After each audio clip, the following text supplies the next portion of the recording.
Thankfully, the rules work in our favor as well as against them, and in this case, we're gonna see you can't draw from the drop.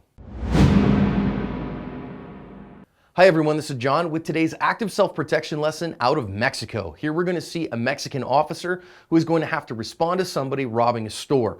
We're going to learn important lessons here about maintaining your distance as a self-defender, about utilizing your firearm effectively, and being the first to put shots on target. So this store has actually called the officer, who you can see his car here pulling up, because of a robbery in progress. And you're going to see now, after a little delay, the officer gets out with a gun in his hand. You can see it there in the right hand, and kind of comes in to see what's going on in the store tentatively. And this guy's standing there just kind of, got the gloves on and all that stuff. Clearly he's not a good guy, with a bag and all that. And he futzes around in his pocket there, and the officer lets him do that. And he pulls a gun out, and now the gunfight starts. And thankfully it's the officer who gets shots on target and not the bad guy. And now he's going to walk up and kind of get hold of, put his foot on the guy's gun and kind of, give him a couple of commands, kick that gun out of the way, which is a very good thing. And then he's going to go out here and go back to his car and leave the gun there and leave the guy there, and then wander around, come back in, kind of use his radio a little bit, look around, and that's how this one ends. Now, I want to go back and think about some lessons out of this one. There are several that are pretty important. Number one, he knows there's a problem that's coming.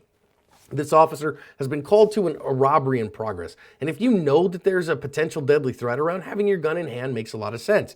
You can see that he has his gun in his hand. And if you know that an imminent deadly threat is around, having your gun in hand rather than in holster is wise. Just be very cautious, because if you don't have reasonable objective evidence of a deadly threat, then having a gun in hand can get you in a lot of trouble. Now, as this officer comes in here, you see him, he's got gun down at his side, and this guy's doesn't have a visible weapon, so I understand why he wouldn't point a gun at him, but being more ready than this, because you see the guy gets his hand in his pocket, and clearly nothing good is going to come out of that. Just letting the guy dig around in his pocket where he could very clearly have a weapon, and in this case he did, he had a pistol in his pocket, then you're giving him the opportunity to get the drop back on you. And let's see here how long it takes him. If you were to go from the original, because he had his hand on it, it takes him 1.5 seconds to get his gun up and out and over, and then for our officer to get a shot off, because he had the gun down at his side. And so he gets the gun up, puts a shot on the guy, and instigates the fibs factor there in 1.5 seconds. Had he had both hands on the gun, been at a low compressed ready or something like that, he would have been much faster. Now you see another shot go into the guy when he doesn't drop the gun after the first one. That second shot is very important. You put the first shot on him and it doesn't make him drop, you want to be ready to put a follow-up shot on him. And the officer did a really good job of that here, putting multiple shots on the threat until the threat stopped. Now, once the guy dropped the gun and went down, the officer stopped shooting. Another very good thing he did. And then finally here is he goes and gets a hold of the guy's gun, puts his foot on it there, and then kicks it out of the way here. And that also is a really good idea if you have to stay in the vicinity of a downed threat. As a non-officer, you generally don't have to stay in the vicinity of a downed threat. You're better off to get yourself and your family to safety, call the cops, let them come and deal with the threat. But if you have to stay in the vicinity, getting their weapon away from them is really, really wise. And the officer did a good job of that here.